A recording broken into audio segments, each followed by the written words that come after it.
capítulo 16 del libro primero de Samuel, versículos 1 al 13. Primero de Samuel 16 del 1 al 13. Tomaré tiempo para leer escritura, así que sea paciente, a eso venimos, sea paciente conmigo, por favor. Dice de la siguiente manera: y el Señor le dijo a Samuel: ¿hasta cuándo vas a estar triste por causa de Saúl? No quiero que sigas siendo rey de Israel. Anda, llena de aceite tu cuerno, que quiero que vayas a la casa de Jesé, el de Belén, porque ya escogí como rey a uno de sus hijos. ¿Y cómo haré para ir?, respondió Samuel. Si Saúl llega a enterarse, me matará. El Señor le contestó: toma una ternera y di que vas a ofrecérmela en sacrificio. Después invita a Jesé al sacrificio y yo te diré lo que debes hacer. Consagra como rey a quien yo te diga. Samuel hizo lo que el Señor le mandó. Cuando llegó a Belén, los ancianos de la ciudad salieron a recibirle con cierto temor y le preguntaron: ¿vienes en son de paz? Así es, respondió Samuel. Vengo a ofrecer un sacrificio al Señor. Purificaos y acompañadme en el sacrificio. Luego Samuel purificó a Jesé y a sus hijos y los invitó al sacrificio. Cuando ellos llegaron, Samuel vio a Eliab y pensó: con toda seguridad, este es el hombre que el Señor ha escogido como rey. Pero el Señor le dijo: no te fijes en su apariencia ni en su elevada estatura, pues yo lo he rechazado. No se trata de lo que el hombre ve, pues el hombre se fija en las apariencias. Yo me fijo en el corazón. Entonces Jesé llamó a Abinadab y se lo presentó a Samuel. Pero Samuel comentó: tampoco a este ha escogido el Señor. Luego Jesé le presentó a Sama, pero Samuel dijo: tampoco ha escogido a este. Jesé presentó a Samuel 7 de sus hijos, pero Samuel tuvo que decirle que a ninguno de ellos lo había elegido el Señor. Finalmente le preguntó: ¿no tienes más hijos? Falta el pequeño que está cuidando el rebaño, respondió Jesé. Manda a buscarlo, dijo Samuel, porque no comenzaremos la ceremonia hasta que él llegue. Jesé lo mandó llamar. Era un muchacho de piel sonrosada, agradable y bien parecido. Entonces el Señor dijo a Samuel: este es, levántate y conságralo como rey. Enseguida Samuel tomó el cuerno del aceite y en presencia de sus hermanos consagró como rey al joven que se llamaba David. A partir de aquel momento el Espíritu del Señor se apoderó de él. Después Samuel se despidió y se fue a Ramá. Pero también quiero unir a este relato un pasaje del Nuevo Testamento que es muy parecido a lo que ocurrió en la vida del joven David, pero en este caso a una joven, a una mujercita. Y está en Lucas capítulo 1, 26 al 29. Si me mejoras el sonido, te lo agradezco. Al sexto mes, el ángel Gabriel fue enviado por Dios a una ciudad de Galilea llamada Nazaret, a una virgen desposada con un varón que se llamaba José, de la casa de David, y el nombre de la virgen era María. Y entrando el ángel en donde ella estaba, dijo: salve, muy favorecida, el Señor es contigo, bendita tú entre las mujeres. Mas ella, cuando le vio, se turbó por sus palabras y pensaba: ¿qué salutación sería esta?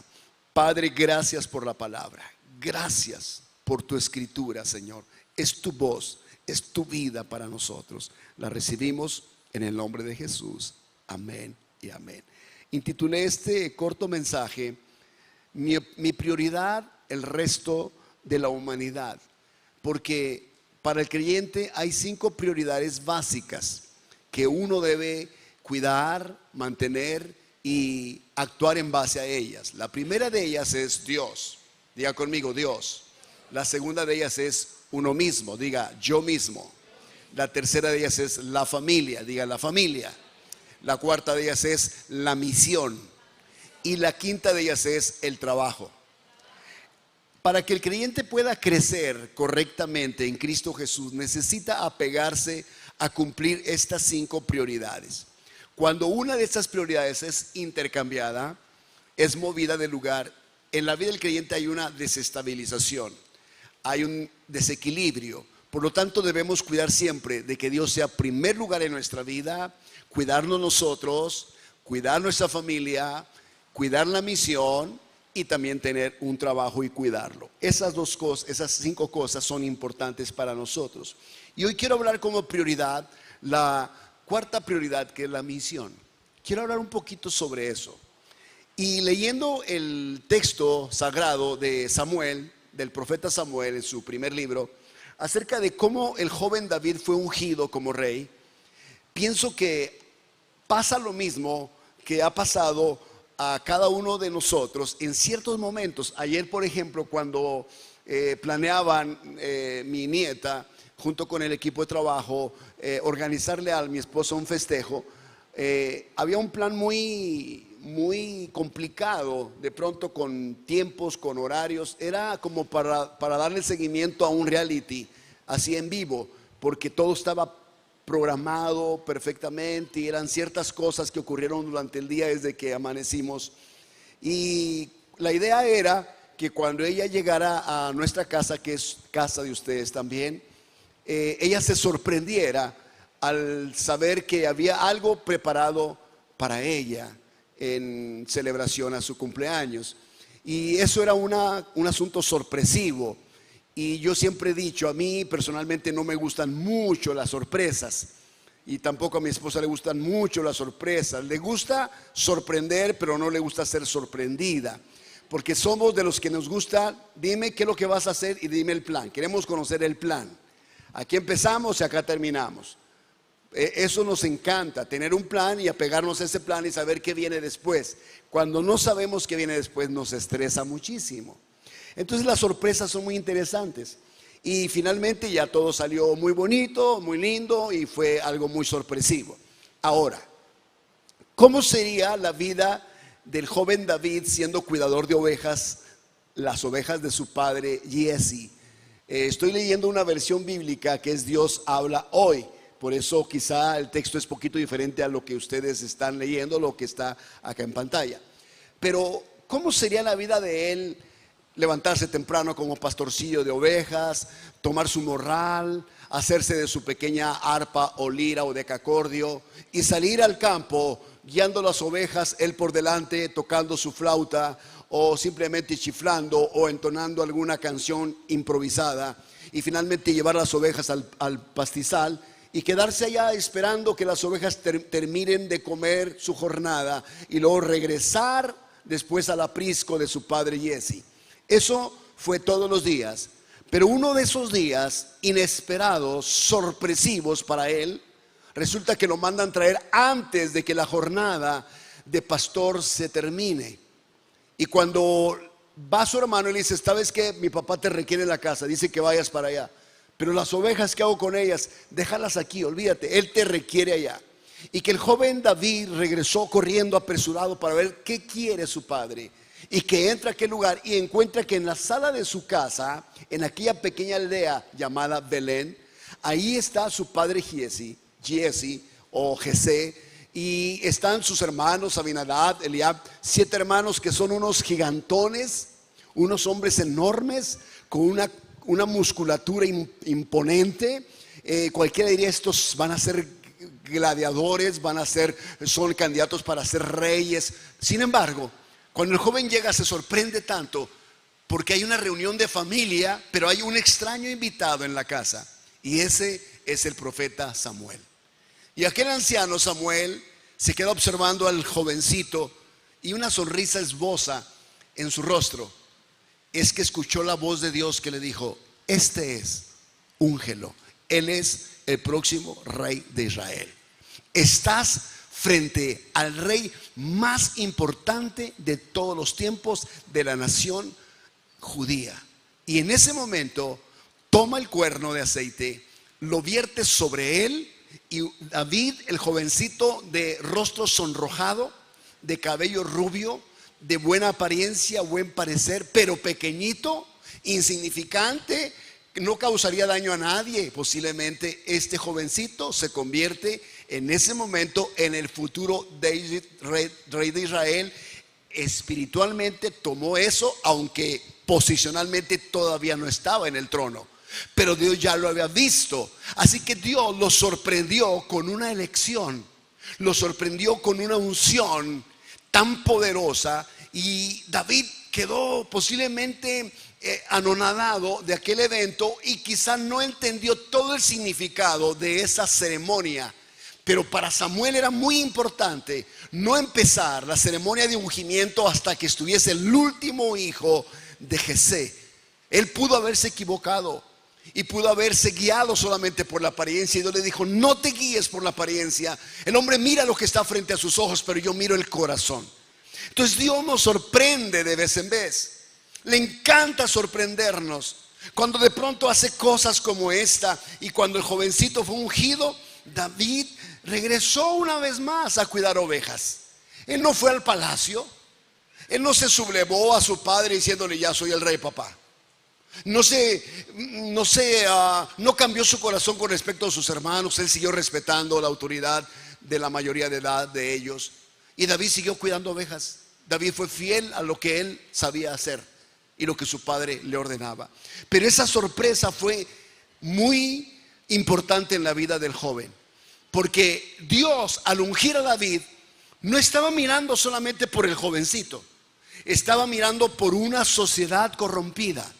Estaba mirando por un pueblo que había sido totalmente desfasado, desalineado de lo que Dios quería. Empezando primero con ellos pedirle a Dios un rey como todos los demás pueblos. Esa fue una mala petición, ese fue un mal deseo. Dios les dijo: si les coloco un rey, sepan ustedes que ese rey puede ejercer sobre ustedes una mala autoridad y los puede presionar y les va a cobrar tributos, impuestos. Ustedes saben si eso quieren. No, sí queremos un rey como todas las naciones. Pero no era el plan de Dios eso. Dios debería ser el rey de ellos. Al ellos escoger ese rey, no le quedó otra alternativa a Dios que decir: ok, ese es el rey. Y se escogió a Saúl. Y Saúl empezó bien, pero terminó mal. Cuando se ungió a Saúl, no se ungió del aceite del carnero, del cuerno. No fue ungido, sino fue ungido del aceite de la redoma, un utensilio hecho con las manos. Pero el cuerno del carnero representaba que era la unción que venía directamente de Dios a David. Dos cosas muy diferentes. Así que la unción de David fue muy importante, porque ahora sí era lo que Dios quería para el pueblo. Ahora sí era el rey que Dios quería para el pueblo. Tanto era así, o fue así, que Dios lo llamó a David el hombre conforme a mi corazón. Imagínate la magnitud del reinado de David. Así que para nosotros es muy importante cuando de pronto en tu vida vas caminando como cristiano y Dios te sorprende con algo, como le pasó a la joven María en el capítulo que leímos. Cuando María es una joven de familia, ella va a hacer sus quehaceres trayendo agua del pozo, haciendo la limpieza de su pequeña casa, ahí mismo en Belén, en el mismo lugar de donde había nacido el rey David. Y de esa forma es como ella va creciendo, una jovencita adolescente que va creciendo. Y de pronto, en un determinado momento de su vida, jovencita aún, se le aparece un ángel y le da un anuncio importante y le dice a ella: salve, muy favorecida, el Señor es contigo, bendita tú entre las mujeres. Mas ella, cuando le vio, se turbó. ¿Por qué? Porque fue algo sorpresivo, fue algo que ella no se esperaba. Un ángel se aparece. Después de 400 años, esta es la segunda vez que un ángel se ha aparecido. La primera vez se le apareció a el sacerdote que estaba oficiando en ese entonces, Zacarías. Pero después se le aparece a María. Y ella dice: ¿qué son estas palabras? ¿Qué salutación, qué saludo es este? Porque fue sorpresivo. Pero en ambos casos, Dios está pensando no en los protagonistas, no en David y no en María. Los consideró a ellos porque se requería de parte de ellos que tuviesen un corazón puro, un corazón noble, un corazón entendido, un corazón obediente. Y Dios escogió a David porque David tenía ese corazón, escogió a María porque María tenía ese corazón. Y cuando ella le dijo: hágase con tu sierva como tú lo quieras, cuando ella admitió, aceptó ese desafío de portar en su vientre al Hijo de Dios, de ser inclusive señalada sabiendo que ella no estaba aún casada con José, eso le agradó a Dios, y Dios sabía que María iba a ser fiel al llamado, a la misión. David fue fiel a su misión y logró lo que Dios le había indicado con respecto al pueblo. María fue fiel a la visión y a la misión de Dios, y ella logró lo que Dios quería que se lograra. ¿Fue sorpresivo para ambos? Sí lo fue. Pero en ambos casos nosotros tenemos que saber que lo que Dios tenía en mente era, en el caso de David, toda una nación corrompida que había que sacarlas de ese lugar. En el caso de María era no una nación, era el mundo entero, la humanidad entera, que tenía que ser redimida por aquel hombre que ella daría luz.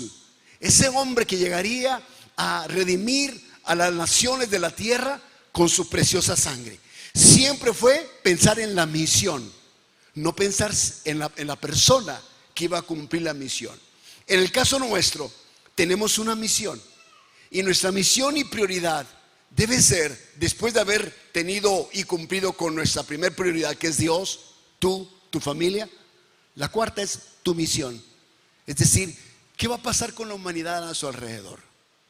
¿Qué va a pasar con la gente que no conoce a Dios? ¿Qué va a suceder con aquellos que no han entendido el plan de Dios para sus vidas y que están a tu alrededor, tu familia, amigos, compañeros, vecinos? ¿Qué va a pasar con ellos? Y tú debes saber, como dice Hechos 14:4, que en nuestra vida cristiana no podemos agradar a todo el mundo. David, aunque era tan buen rey, no pudo agradar a toda la nación. Hubo gente que se le rebeló, inclusive de su propia familia. María no agradó a todo el mundo. Sin embargo, cada uno de ellos cumplió la misión. Su prioridad fue lograda. La gente de la ciudad, dice Hechos 14:4, estaba dividida, unos a favor de los judíos y otros a favor de los apóstoles. No se puede agradar a todos a la vez. Uno tiene que hacer y cumplir la misión que Dios nos ha dado, pero sabemos que va a haber mucha gente que no vamos a agradar. Habrá gente que no te va a aplaudir, habrá gente que no estará de acuerdo en lo que tú haces, lo que tú crees, lo que tú dices, pero tú tienes que hacer lo que Dios te llamó a hacer. Imagínate a un David tratando de agradar a todo el mundo, desagradaría totalmente a Dios. María agradando a todo el mundo, desagradaría el propósito que Dios tenía para ella. Romanos 8:31 nos enseña que Dios va a estar de nuestro lado, que Dios está contigo si Él te llamó para esto. Si tú estás tratando y esforzándote por cumplir esta misión, Dios estará de nuestro lado. ¿Qué añadir a todo esto? Si Dios está a nuestro favor, ¿quién podrá estar contra nosotros? Pero también nosotros que somos portadores de esta verdad, no la podemos malbaratar. La verdad del Evangelio es absoluta. Esa es la verdad de Dios. Solo hay una verdad absoluta en el mundo, en el universo entero, y es la palabra de Dios. Su palabra es verdad, y la verdad nos santifica. Su palabra nos santifica. Por lo tanto, no podemos malbaratar la verdad. 2 Corintios 13:8, solo podemos hacer lo que está a favor de la verdad y no lo que está en contra de ella. David se mantuvo en esa línea, María se mantuvo en esa línea, y ambos son precursores de la venida del Mesías. Ambos participaron. Así que a Jesús se le llama Jesús, hijo de David, pero también Jesús, el Hijo de Dios. Entonces ambos hicieron su papel, desempeñaron la función por la cual Dios los escogió, porque había un corazón puro en cada uno de ellos. Como Dios te ha escogido a ti y te ha sorprendido. Te sorprendió cuando tú vas caminando tu vida y de pronto llega Dios en un momento de necesidad. Cuando te sientes vacío, cuando caminas en la vida con una soledad interior, con una falta de quietud, cuando caminas saturado de problemas, cuando vas por la vida saturado de dolor, de la desesperanza que abraza comúnmente a la humanidad, de pronto Dios viene y te sorprende y te llama y te coloca y te trae a su cuerpo, a su iglesia, a su corporación, y te muestra su voluntad y te dice: hay un plan para ti, hay un plan para ti. Si tú me pones en primer lugar, si tú cuidas tu corazón, si tú velas por tu familia y tú estás dispuesto a obedecerme, la misión que tengo para ti se cumplirá. Pero el crecimiento que Dios espera de ti es un crecimiento integral. El crecimiento que Dios espera en cada uno de nosotros es completo y es integral. Como Jesús, cuando Él creció a sus pocos años, dice la Escritura que Jesús crecía en Lucas 2:52 en sabiduría. Eso significa que Jesús era una persona inteligente, sabio, intelectualmente se estaba preparando, y Él tenía esa sabiduría al punto que doctores se sentaban a escuchar de Él. Pero Él crecía también en estatura. Físicamente se veía que el niño estaba creciendo sanamente, porque Él tenía una misión en el mundo: la redención de la humanidad. Esa era su prioridad en ese momento. Luego Él crecía también en favor de Dios. Habla de la vida espiritual de Jesús, que Él tenía un contacto con su Padre y la misión. Habla de que Él hablaba con su Padre y su Padre le hablaba, y se entendían perfectamente en esa intimidad. Pero también Él tenía favor de toda la gente. Habla de que Jesús no solamente era una persona espiritual, sino que era una persona social. Tenía una vida social muy, yo diría, muy envidiable. Lo primero que encontramos en la vida de Jesús como un ser social es asistir a una boda. Es lo primero que vemos en Él. Jesús aparece y la primera cosa que hace cuando el ministerio de Él empieza es: va a una boda. Y esa boda era el inicio de una serie de enseñanzas que Jesús quería darles a sus discípulos. Fue lo primero. Los discípulos eran indiferentes a la vida social. ¿Por qué? Porque eran, vamos a ponerlo como un ejemplo de hoy, eran albañiles, eran de la construcción, plomeros, carpinteros, eran pescadores. Era lo máximo en ese entonces. El empleo mayor de esa gente en Galilea era pescar. Así que eran pescadores, se la pasaban pescando día y noche, porque ese era su negocio. No tenían una vida social muy activa. No iban a bodas, no acompañaban a la familia en ciertos eventos. Y lo primero que Jesús quiere derribar en ellos es esa vida antisocial que tenían. Y les dice: vengan, si quieren ser mis discípulos me van a seguir. Claro, queremos ser tus discípulos. Vengan, vamos a ir a un lugar muy interesante. Ahí van los discípulos. Y llegan y empiezan a escuchar música de lejos. Y dicen: ¿qué es eso? Oigo música como de boda. Oigo música como de enamorados, Señor. Sí, vengan más acá. Y entran y se dan cuenta que adentro de esa casa efectivamente hay una boda. Hay una parejita casándose, y ya la música empezó, el vino se sirvió y todo aquello es un alboroto. Hay comida por doquier. Y bueno, no eran muy sociales, pero eran buenos para beber y comer. Así que entran y participan de todo aquello, pero rápidamente se dieron cuenta que la boda iba mal, porque el vino se había acabado.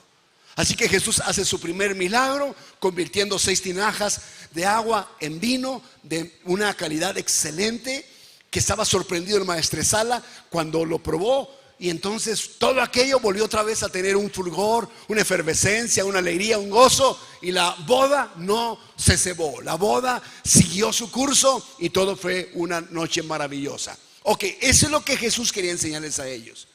Y hay muchas personas creyentes que se les olvida que somos seres sociales, que hay personas a nuestro alrededor que la única forma de contactarlos es a través de tener un contacto social con ellos, es de entablar una conversación, de acercarnos a ellos, no hacer como ellos, sino ir nosotros, acercarnos a ellos, que ese sea la excusa, que ese sea, yo diría, el argumento, que esa sea solamente la excusa por la cual podemos acercarnos, tener una vida social con ellos. Pero tenemos una misión.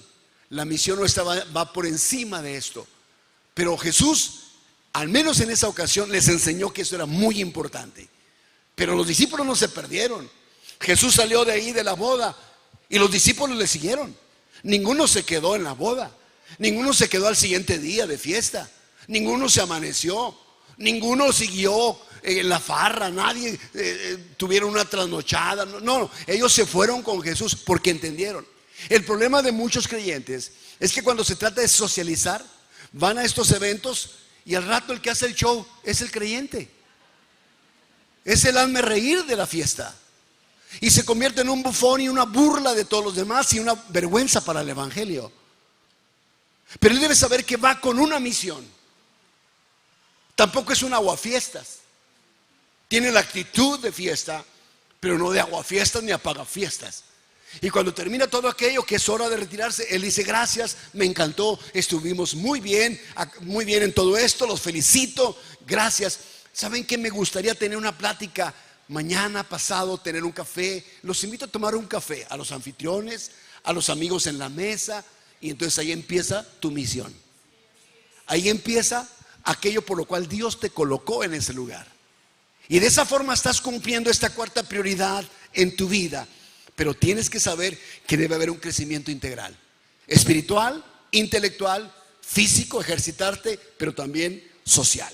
Ahora, habrá muchas personas que sin que tú hagas mucho, ellos solitos levantarán la mano y te pedirán ayuda, como ocurrió en el caso de Hechos 8:24, cuando aquel hombre especialista en hacer trucos e ilusión y magia, llamado Simón, le suplicó a los apóstoles: por favor, pídanle a Dios que me perdone para que no me vaya al infierno.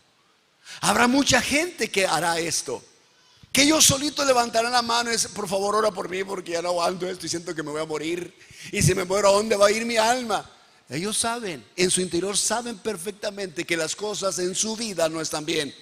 Y te pedirán a gritos que tú intercedas, que tú ores. Y mandan peticiones muchas veces aquí contigo y oramos por ellos. Esa es nuestra función. Así que habrá gente que solitos te pedirán ayuda. Entonces, en ese momento hay que aprovecharlo. Hay que traerlos y conducirlos hacia Jesús. La meta nuestra en la vida es ganar al perdido. Digan conmigo: mi meta es ganarlos para Jesús. Gálatas 4:12. Por favor, hermanos, comportaos como yo, pues también yo me he adaptado a vosotros. Ninguna ofensa sufrí de vosotros entonces. ¿Qué está haciendo Pablo? Pablo se está haciendo a los gentiles como gentil. Se hace a los judíos como judío. Se hace a los griegos como griegos. Y con cada uno él podía adaptarse. ¿Para qué? Para ganarlos, para alcanzarlos. Esa era la forma de Pablo. Pablo tiene una capacidad para poder entablar una conversación con eruditos griegos, con los epicúreos, con los estoicos, con los judaicos o judaizantes. Él sabía cómo llegar a los gentiles, al emperador, a cada uno de los filósofos de ese tiempo, porque él tenía una meta, y su meta era ganarlos para Jesús. Él dice: comportaos como yo, pues también yo me he adaptado a vosotros. Ninguna ofensa sufrí de vosotros entonces. Y es muy importante también saber que estamos en el mundo, aunque no estamos en el mundo. Y estamos aquí por una razón, tenemos una misión, y nuestra prioridad es la humanidad entera. Ahora va a haber muchas personas a tu alrededor que harán cosas incorrectas. Muchas de ellas harán cosas incorrectas, como Apocalipsis 2:6 dice: sin embargo, tienes a tu favor que odias los hechos de los nicolaítas, los cuales yo también odio. Dios está hablando a la iglesia del Apocalipsis y le está diciendo que tiene algo a su favor. Y es que ellos odian la obra de los nicolaítas. Los nicolaítas eran una secta.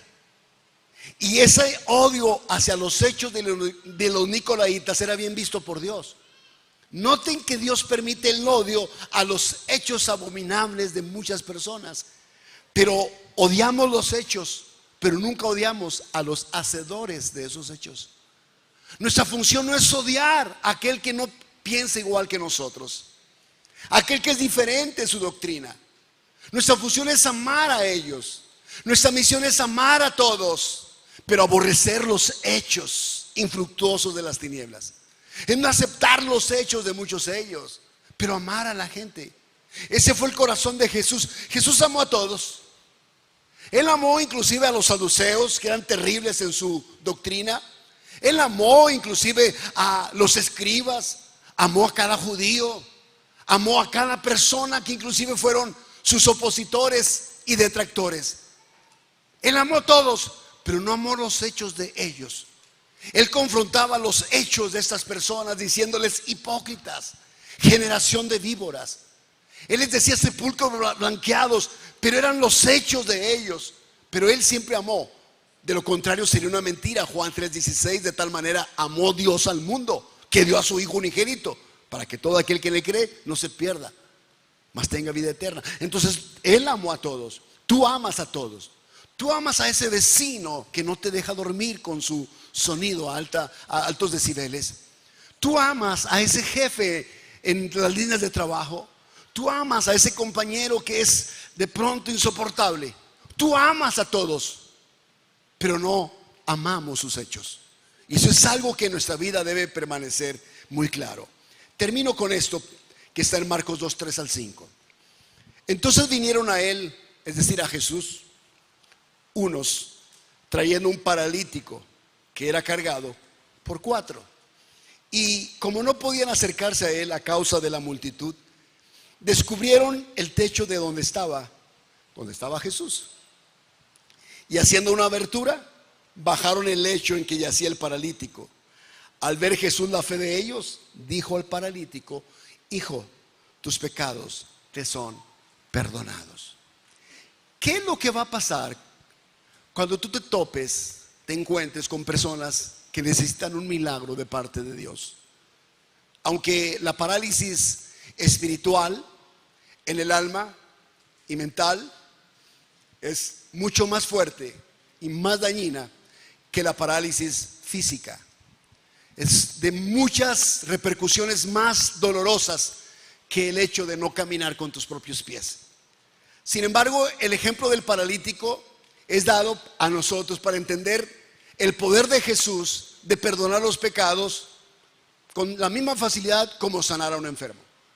Así que había 4 amigos que lidiaron con su 5.º amigo por esa parálisis física. Lo lidiaron, lo batallaron, pero sabiendo que Jesús, el sanador, estaba en la ciudad, ellos preparan todo. Hacen una camilla, lo suben al muchacho y entre los 4 lo cargan hasta la casa donde está Jesús. Pero se encuentra con un obstáculo. A lo mejor el obstáculo tuyo, cuando se trata de traer a tus amistades, tus amigos a los pies de Jesús, invitarlo a la iglesia, traerlo a la universidad de la vida, inscribirlo en todo el proceso nuestro para su desarrollo espiritual, su crecimiento espiritual. A lo mejor esos obstáculos son muy pronunciados, muy marcados. A lo mejor el obstáculo más grande es en la distancia. A lo mejor es el trasfondo familiar religioso. A lo mejor es la pena o la vergüenza que les acarrearía el venir a la iglesia contigo, el bullying psicológico que recibirían en el trabajo si saben que te acompañaron a la iglesia, el hecho de que la familia dirá: ya te hiciste hermano, te convertiste en cristiano, en protestante.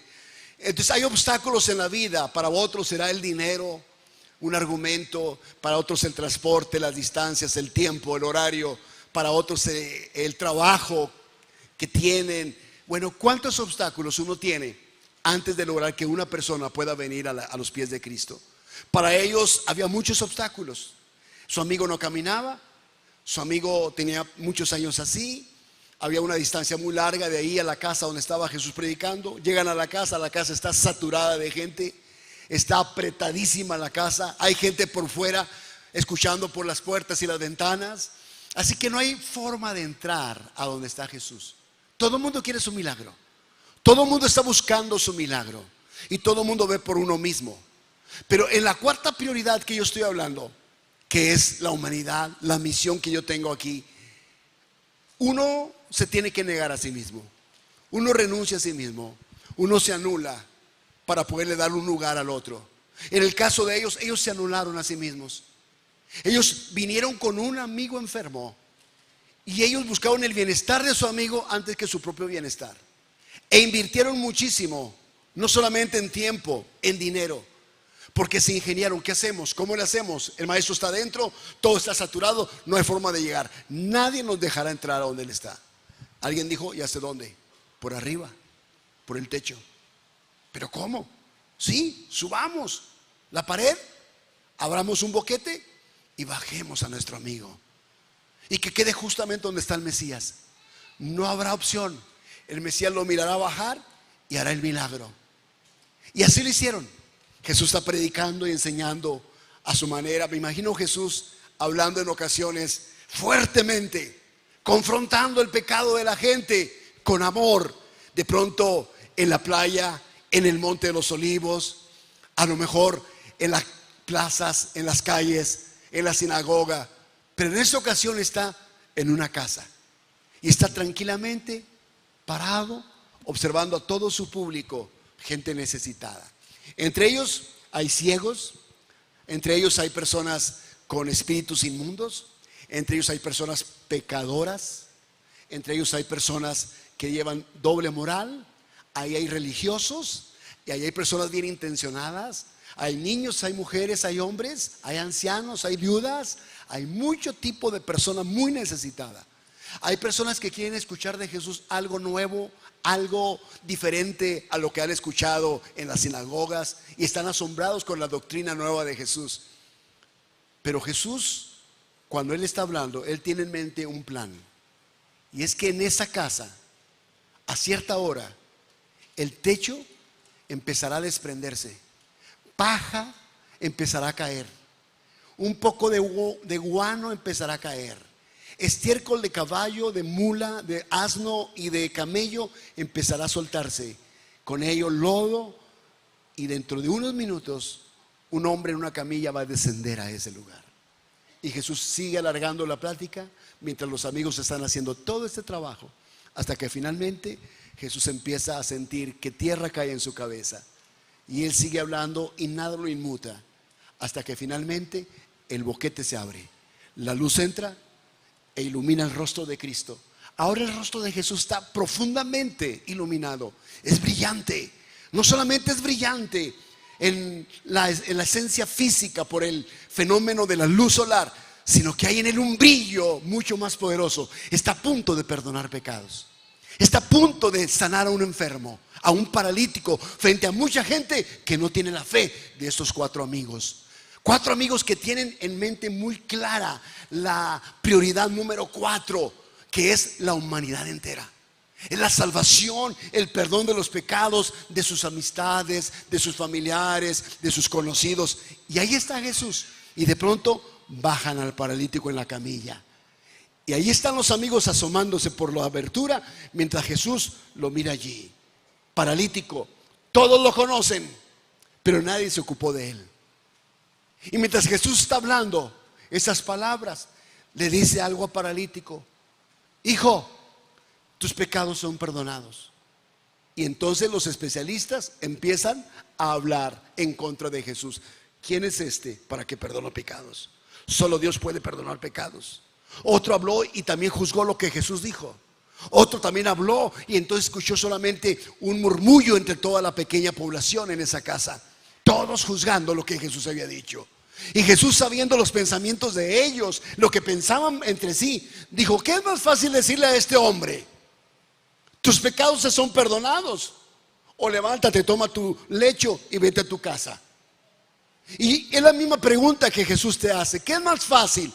¿Perdonar pecados o sanar a un enfermo? Y Él les dice, para que ustedes sepan que el Hijo del Hombre o el Hijo de Dios tiene autoridad para perdonar pecados. Hijo, a ti te digo, levántate, toma tu lecho y vete a tu casa, tus pecados te son perdonados.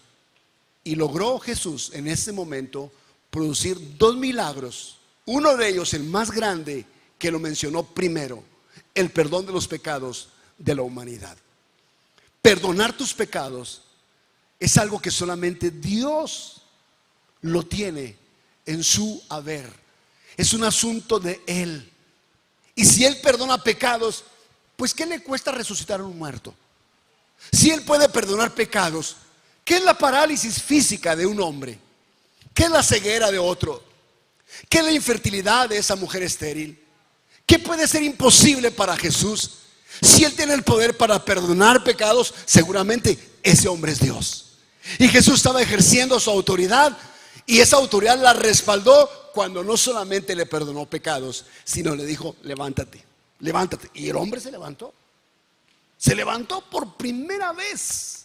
Después de tantos años, el hombre se levantó, y sus amigos estaban arriba del techo observando la escena, y lágrimas caían de sus ojos al ver que su amigo finalmente estaba en pie. Yo no sé si se alegraron porque dijeron: ya nos quitamos esta carga. Ya no más tener que traerle comidita, apoyarlo a él, a su esposa, a sus hijos con los víveres. Él va a trabajar ahora, él va a producir. Ahora sí, vamos a estar parejos todos. Pero el milagro ocurrió. Les voy a decir por qué. Porque Jesús dio la fe de esos 4 amigos. Al ver la fe de ellos, Jesús le dijo al paralítico: hijo, tus pecados te son perdonados. Levántate, toma tu lecho y vete a tu casa. Imagínate la fe tuya, lo que puede producir en tus amistades. Ponte a pensar lo que tu fe, sabiendo que si tú crees que si tú lo traes a la casa de Dios, si tú lo llevas a la célula, si tú lo escribes a la universidad de la vida, su vida puede cambiar. Su parálisis espiritual puede desaparecer. Sus ojos espirituales que han estado cerrados se van a abrir. Su corazón espiritual comenzará a palpitar. Una nueva vida surgirá en él, en ella. La vida de esta familia será transformada. La adicción desaparecerá. Su mentalidad desaparecerá. Su ruina desaparecerá. Todo puede cambiar y sus pecados serán perdonados. Todo lo que puede ocurrir si tú tomas el ejemplo de estos 4 y actúas en la fe de ellos como ellos lo hicieron. De esa forma, creyendo que si haces cualquier cosa por traerlos delante de Jesús, Jesús se encargará de toda su necesidad. Y hoy yo te quiero retar para que tú hagas algo por la gente que está a tu alrededor. Que tú hagas algo por la familia, que hagas algo por tus amistades, hagas algo por tus amigos o compañeros de trabajo, hagas algo por la humanidad. ¿Qué mejor que ellos puedan venir, encontrarse con Jesús y recibir el perdón de sus pecados? El milagro más grande es la transformación del alma, es recibir el perdón de los pecados. Es muy grande para el que tiene cáncer ser sanado, pero para Dios siempre es más importante la salvación del alma, porque una persona se puede estar sana e irse al infierno sana. ¿Y de qué serviría eso? Jesús, aunque él terminó su ministerio de 3 años, él sabía que muchos habían quedado enfermos. Así que muchos todavía estaban enfermos, porque él no puso la sanidad como una prioridad, lo puso como una añadidura a la salvación. Así que él quiere perdonar pecados y quiere sanarte también. Así que hoy quiero que te pongas en pie y juntos vamos a orar al Señor.